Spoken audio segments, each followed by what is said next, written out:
2025 இத்தேர்வில் இன்னும் பணிபுரியும் ஆசிரியர்களுக்குன்னு சொல்லியிருக்காங்க. 1/9/2025 முதல் எக்ஸாம் டேட் எப்போ அப்படின்றத அப்படியே நம்ம செக் பண்ணிடலாம். ஓகே, ஆசிரியர்களுக்கு வணக்கம். ஓகே டீச்சர்ஸ், நம்ம இப்போ ஸ்பெஷல் டெட்டுக்கு வந்து டேட் அனௌன்ஸ் பண்ணியிருக்காங்க. அப்ளை பண்ணுற டேட் எப்போன்ற மாதிரி சொல்லியிருக்காங்க. எக்ஸாம் டேட் எப்போன்னு சொல்லியிருக்காங்க. ஸோ வீடியோக்கு மறக்காமல் லைக் பண்ணிட்டு சப்ஸ்கிரைப் பண்ணலாம் பண்ணிக்கோங்க. நம்ம ஸ்டூடெண்ட் தகுந்த டீடைல்ஸ், இம்பார்ட்டன்ட் கொஸ்டின்ஸாக இருக்கட்டும், கொஸ்டின் பேப்பர்ஸாக இருக்கட்டும், டீச்சர்ஸ் திறன், நோட்ஸ் ஆஃப் லெசன், கூகுளில் போயிட்டு திறன் கனிமேக்ஸ் அப்படின்னு போட்டாலே திறன் டீடைல்ஸ் வந்துடும். நோட்ஸ் ஆஃப் லெசன் என்னன்னா கனிமேக்ஸ் நோட்ஸ் ஆஃப் லெசன் போட்டுக்கோங்க. இப்போ ஸ்டூடெண்ட்டுக்கு கொஸ்டின் பேப்பர்ஸ் வேணும்னா உதாரணத்துக்கு ஹாஃப் இயர்லினா 10th ஹாஃப் இயர்லி கொஸ்டின் கனிமேக்ஸ் அந்த மாதிரி ஸ்டாண்டர்ட் வைஸ் போட்டுட்டு எக்ஸாம் போட்டு டவுன்லோட் பண்ணிக்காங்க. ஓகே, முன்னர் ஆசிரியர்களாக நியமனம் செய்யப்பட்டிருக்க வேண்டும் சொல்லியிருக்காங்க. அப்ளிகேஷன் டேட் வந்து 20/11/2025 சொல்லியிருக்காங்க. 2011 இருந்து அடுத்த மாதம் 20/12 வரைக்கும் சொல்லியிருக்காங்க. ஓகேங்களா, இது வந்து எக்ஸாம் டேட் எப்போ அப்படின்றத அப்படியே நம்ம செக் பண்ணிடலாம். ஓகேங்களா, டேட் ஆஃப் நோட்டிஃபிகேஷன் இன்னைக்கு தான் அனௌன்ஸ் பண்ணியிருக்காங்க. ஓகேங்களா, ஆன்லைனில் அப்ளை பண்ணுறது இந்த மாதம் 20 இருந்து அடுத்த மாதம் 20/12 வரைக்கும் சொல்லியிருக்காங்க. எடிட் ஆப்ஷன் வந்து 21/22 எனபிள் பண்ணியிருக்காங்க. டேட் ஆஃப் எக்ஸாமினேஷன் பேப்பர் 1 பார்த்துட்டிங்கன்னா 24/1/2026 இன்னும் சொல்லியிருக்காங்க. பேப்பர் 2க்கான டேட் எக்ஸாம் டேட் பார்த்துட்டிங்கன்னா 25/1/2026 அப்டேட் பண்ணியிருக்காங்க. ஸோ நம்ம யூடியூப்ல ஃபாலோ பண்ணுற டீச்சர்ஸுக்கு இது அப்டேட் பண்ணணும் அப்படின்றதுக்காக தான் அப்டேட் பண்ணியிருக்கேன். So eligibility to right teachers கொடுத்துருக்காங்க. கரண்ட்லி ஒர்க்கிங் டீச்சர்ஸ் இப்போ கரண்ட்டில் பணிபுரியும் ஆசிரியர்களுக்கும் சொல்லியிருக்காங்க. 1/9/2025 அதாவது முன்னதாக நியமிக்கப்பட்ட ஆசிரியர்கள்னு சொல்லியிருக்காங்க. அதான் உங்களுக்கு நான் பத்திரிகை செய்தியிலே கிளியராக சொல்லியிருப்பேன். எஜுகேஷன் குவாலிஃபிகேஷன் இஸ் காமன் தான், இதை அப்படியே செக் பண்ணிக்கோங்க.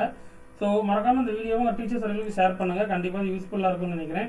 டெட்டுக்கு தகுந்த மெட்டீரியல்ஸும் கொடுத்துட்ருக்கோம். நீங்கள் கூகுளில் போய்ட்டு டெட்டு கனிமேக்ஸ் அப்படின்னு நீங்கள் போட்டுட்டீங்க அப்படின்னாலே அதற்கான பிடிஎஃப்ஸ் எல்லாமே வந்துடும். இதற்கான ப்ரொசீடிங்கான டீட்டெயில்ஸும் உங்களுக்கு லிங்க்கில் இருக்குது. So syllabus as usual common தான். So psychology 30 marks, languages Tamil, English, maths, environment science இது பேப்பர் 1க்கானது. நெக்ஸ்ட்டு பார்த்துட்டிங்கன்னா பேப்பர் 2 பார்த்துட்டிங்கன்னா சேம் சைக்காலஜி, தமிழ், இங்கிலீஷு, அப்புறம் மேத்தமெட்டிக்ஸ், சயின்ஸ், சோசியல் அந்தந்த சப்ஜெக்ட்ஸை பொறுத்து நீங்கள் ஹேண்டில் பண்ணுறது எழுதிக்கோங்க. 150 மார்க்ஸுக்கு சேம் இப்போ டெட் எழுதுகிற மாதிரி தான் ஸ்பெஷல் டெட்டுக்கும். ஓகேங்களா, ஓகே டீச்சர்ஸ், மறக்காமல் இந்த வீடியோ உங்களுக்கு யூஸ்ஃபுல்லாக இருக்கும்னு நினைக்கிறேன். டீச்சர்ஸ் சர்க்கிளுக்கு மறக்காமல் ஷேர் பண்ணிக்கோங்க. இந்த வீடியோக்கு மறக்காமல் ஒரு லைக் பண்ணிக்கோங்க. எக்ஸாமினேஷன் ஃபீஸ் எல்லா டீட்டெயில்ஸும் கொடுத்துருக்காங்க. ஸோ இதற்கான பிடிஎஃப் டவுன்லோட் பண்ணுறதுக்கான லிங்க்கும் உங்களுக்கு நான் டிஸ்கிரிப்ஷனில் தரேன். அதுவும் நீங்கள் மறக்காமல் செக் பண்ணிக்கோங்க. எக்ஸாம் டைமிங் எல்லாமே நீட்டெல்லாம் சொல்லியிருக்காங்க. பேப்பர் 1க்கு எவ்வளோ நேரம் டியூரேஷன், பேப்பர் 2க்கு என்ன டியூரேஷன்ஸ் அப்படின்ற மாதிரி எல்லாமே சொல்லியிருக்காங்க. ஸோ எல்லாமே அப்படி செக் பண்ணிக்கோங்க. ஓகேங்களா, இது நார்மலாக நீங்கள் டெட்லேயே பார்த்துருப்பீங்க. இருந்தாலும் ஸோ நம்ம டீட்டெயில்ஸ் ஒரு வீடியோ நம்ம அப்டேட் பண்ணால் டீச்சர்ஸுக்கு ரொம்ப யூஸ்ஃபுல்லாக இருக்கும். ஸோ அப்ளை பண்ணுறது வந்து இந்த டிஆர்பி அஃபிஷியல் வெப்சைட்டில் போய்ட்டு அப்டேட் பண்ணணும் அப்படின்ற மாதிரி சொல்லியிருக்காங்க. ஸோ அது ஃபுல்லாகவே அப்படியே ஸ்டெப் பை ஸ்டெப்பாக இருக்குது. அப்படியே கண்டினியூவாக பார்த்துக்கோங்க. ஓகேங்களா, அப்லோட் டாக்குமெண்ட்ஸ் என்னென்ன டாக்குமெண்ட்ஸ்லாம் அப்டேட் பண்ணணும் அப்படின்றது எல்லாமே டீட்டெயில்ஸாக கொடுத்துருக்காங்க.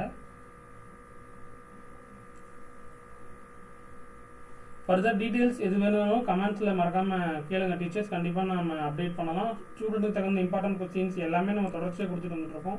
கொஸ்டின் பேப்பர்ஸும் கொடுத்துட்டு வந்துட்டுருக்கோம். அதன் அடிப்படையில் நம்ம சேனலை ஃபாலோ பண்ணுற டீச்சர்ஸுக்கு யூஸ்ஃபுல்லாக இருக்கணும் அப்படின்றதுக்காக தான். ஸோ குயிக் அப்டேட்ஸாக இருக்கட்டும் உடனே நான் அப்டேட் பண்ணியிருக்கிறேன். ஸோ மறக்காமல் இந்த நியூஸை உங்கள் டீச்சர் சர்க்கிளுக்கு ஷேர் பண்ணிக்கோங்க. ஓகேங்களா, மீண்டும் அடுத்த வீடியோவில் சந்திப்போம்.